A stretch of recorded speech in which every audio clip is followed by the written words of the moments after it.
মোৰ তাত কেছ পইচা আছিলে প্ৰায় 5,000 টকাই আছিলে। তাৰপিছত মিঠাতেল লৈ গৈছে আৰু ৰিফাইন লৈ গ'ল। তাৰপৰা অলপ গুটখাও আছিলে আৰু প্ৰায় চেণ্ডেল অলপ আছিলে, চেণ্ডেলখিনিও লৈ গৈছে।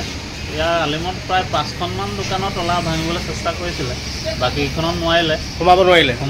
এইখনতে সোমাই আপোনাৰ তলা ভাঙিলে নেকি? আপোনাৰ চাটাৰৰ যিটো লকৰ হেৰি থাকে সেইটোৱে কাটি দিলে। এইটো ন? হয়, এই বস্তুটো কাটি পেলাই লৈ গৈছে দুইটা চাইডত তলা হিচাপে। এইখিনিৰ পৰাতো ISP দিলে আপোনাৰ এয়া লাগিয়ে আছে। বেছি দূৰ নহয় আউটপোষ্টলৈ। হয়। পুলিচতো পেট্ৰলিং দিব লাগে। এইখিনি 4-5খন দোকানত ট্ৰাই কৰিছে, যথেষ্ট সময় লাগিছে। বহুত সময় লাগিছে। পুলিচতো পেট্ৰলিং থাকে বুলি কয়। হয়। থকা হ'লেতো এইটো হ'বলৈ নাপায়। এতিয়া আপোনালোকে দোকানত একো এৰি যাবলৈ হয় চিন্তা হ'ল। ডাঙৰ সমস্যা হৈ গ'ল, এৰি যাবলৈ এতিয়া চিন্তা হৈ গ'ল।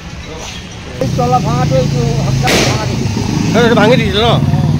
এইটো তলা ভাঙি সোমাব বিচাৰিছিলে, নোৱাৰিলে। এতিয়া কেইবাটা দোকানো ভাঙিছে,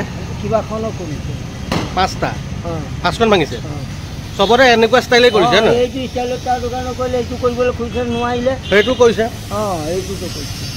মানে বহুত সময় লৈছে। 5খন দোকানত তলা ভঙা মানে সময়টো লৈছে, হয় নহয়? এইখিনিতে আউটপোষ্ট, পুলিচৰ আউটপোষ্ট এইখিনি ওচৰতে হয়। পেট্ৰলিং নাই, হয় নহয়? পেট্ৰলিং থকা হ'লেতো ইমান সময় নোৱাৰে। 5খন দোকানতো বহুত সময় ল'ব ন ঘূৰি ফুৰোঁতে, হয় নহয়? আজি নোৱাৰিলে বুলিহে সোমাব পৰা হ'লেতো লুটি দিলেহেঁতেন।